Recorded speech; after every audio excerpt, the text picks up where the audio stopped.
Dr. David McKenzie, our guest. He's a couples counselor and sex therapist, works with couples and individuals in private practice. And when you sit two people down in your office, and I guess they have to admit to you, we have a great, I'm sure this is what they say, we have a great relationship. Doesn't everybody lie right off the top? Nope. They don't? Nope. We have a disastrous relationship. Well, they pay too much money to BS me on the top. Okay, so we have problems in our relationship. Yeah.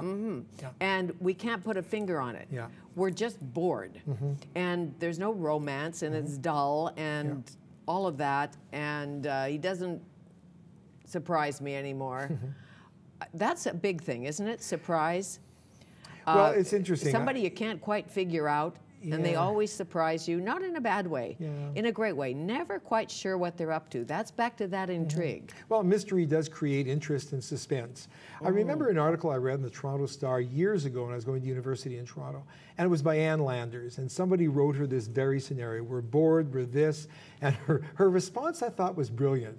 You need to bring some life into this dead, dull marriage. And it's as simple as making plans to do things with each other, but also spend time apart. For instance, I mentioned about Esther Perel's book, Mating in Captivity, an excellent book for couples whose marriage has gone dull, Mating in Captivity. She's a New York therapist. She said that one couple that she was counseling, they had dull, she was bored, she didn't know if she loved him anymore until he took her to a Christmas party at his organization. And she stood there and looked over and saw him talking to his colleagues. She saw him in a different environment instead of always at home. And she said she remembered why she fell in love with him. Okay. And I think I've mentioned this before. It's seeing each other in a different place and building life into it. Sure. How much mystery do you have with somebody you've lived with for 20 years? You know, not a lot. Right. But, well, surprises. But no one else can make you happy, bottom line. That's right. That's right. Only you can make you happy. That's exactly right. So if you're having a tough sled in the relationship, yes, you would have to look at it and say, he's too jealous or he's too controlling. Then I have to get a life. I have to make me happy. I have to take care of me. And it's not selfish. No, it's not at all. I mean, most couples come to me because they want to try and be happy within the relationship. So if the relationship isn't working, they're not going to be happy. So you're right. Happiness is an individual thing, but let's not kid ourselves.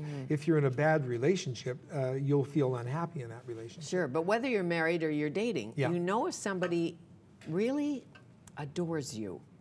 And I like adore. You know, somebody just thinks you're swell. Somebody who really digs you. Yeah, you can pick that up intuitively. We're highly evolved to pick that stuff up, you know. Sure we are. Trust your gut. It just feels right. And, that's right. And the sparkle's there and this is.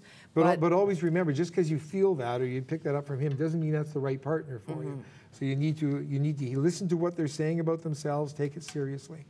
Okay, so just because you have that energy going back and forth, your neurons are synapsing. Absolutely, and in fact, studies have shown you are literally blind to that person. And that's why I say to couples or to individuals, believe what your boyfriend or girlfriend is saying about themselves. I'm not good with money. I have a gambling problem. Oh, well, I'll fix you up. I'll make it better for you. No, you believe him. Sure, absolutely. You know? Now, I don't want children at all, and he says, well, I want kids. Believe her.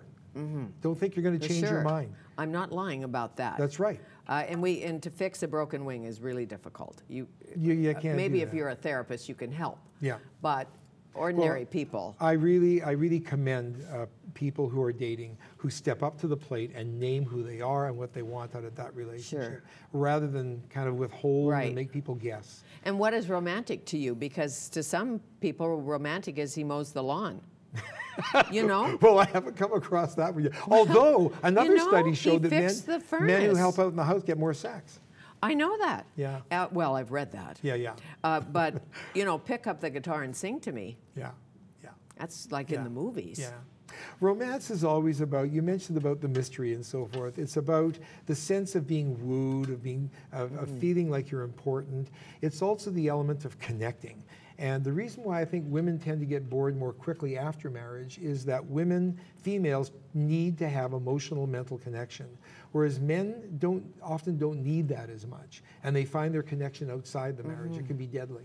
It can be deadly, and my father was Mr. Newspaper. Oh, yes. He'd come home from the golf course, go to his chair, get a scotch, and read the newspaper, and I thought, My poor mother. Yeah. Like, hello. Yeah, yeah. You know, and he Behind the might put bowl. the newspaper down to say, what time's dinner, Dorothy? Yeah, yeah, yeah. And back the newspaper would go, and I thought, Yeah. you're in a newspaper marriage. Yeah, And yeah. how long has this been going on? And you hope there's some sizzle someplace else. Yes, yes. But it's so amazing. We wouldn't do that to a friend. We have to find times where we do connect. I remember when I was first married to my wife, in the morning, she doesn't want to talk. She reads her newspaper, and I could not make connection. Okay. We had to wrestle with that Sure. and find a way in which, well, where can we make connection at the end of the day after work and so on. Right, so you have to figure out each other's habits. That's right. Like some people are not morning people, some That's people right. are not night people, some yeah. people like to have a cocktail, some Yeah. people don't. And you So also- you have to do the dance. That's right. You also have to negotiate when's the best time for us to have sex. Because it's not always the best time when you come home from work that wife wants to be there having sex with you. Right. It may be... So you really plan it? Yeah, that's a great myth about marriage. The people Really? think that marriage has lost its sizzle and it's not interesting if you have to plan sex.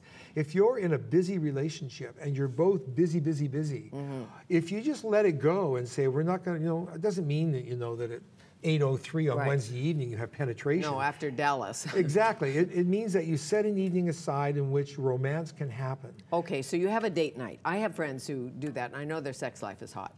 And they have date night. Yeah. And I'll say, do you want to go out for dinner? She said, no, we're having date night. Good for her. And sometimes he will do dinner or light candles Yeah. or maybe put rose petals in the tub. I Who doubt knows? that. Who knows? But that would work. Yeah.